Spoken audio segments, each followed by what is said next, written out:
Really quickly, Lisa, I think that's actually what a lot of Republicans are going to try to figure out today. When did the president figure all of this stuff out? And is he so disconnected from the IRS that he and his attorney general and anybody that matters found out that this rampant abuse was going on in one of their top offices when the rest of us did? Well, certainly, Joe, the IRS commissioner will be asked that question today. Did he share this information? He has known for at least a year that this was going on and that this had happened. And did he share any of that information with the White House? But even more importantly, Congress is going to ask him, why did you mislead us for an entire year? Members of Congress were saying conservatives are being targeted. What's going on here? The IRS denied it. Then after these officials are briefed by the IG that this is going on, they don't disclose it. In fact, the commissioner sent a letter to Congress in September on the subject and did not reveal this. Imagine, if you can, what would have happened if this fact came out in September 2012 in the middle of a presidential election. The terrain would have looked very different. I think the other very different. You know what we don't understand, Lisa, reading all of the maybe you can help us out here.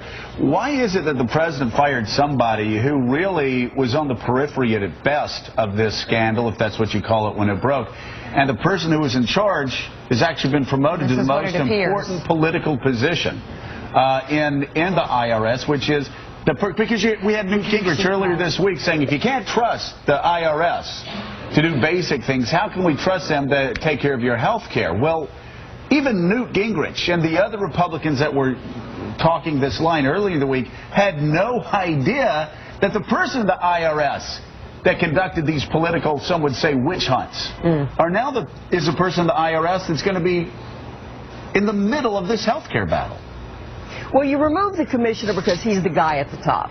He's the guy responsible. He's known, and he didn't tell anyone, allegedly. I don't think this woman is going to be, who's now in charge of implementing Obamacare, is going to stay in that job for very long, now that this has been revealed. But there is a broader question here.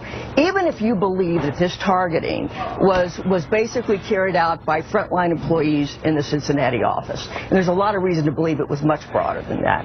But if you do, you look at the timeline in a series of middle managers working their way up the totem pole, learned that this had happened and was going on.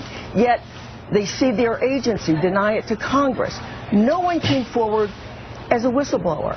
So many people knew this had happened, and no one had the integrity to come forward and correct the record. And so you have to worry about the entire culture, I think, and integrity of the IRS. That's a great point. Okay.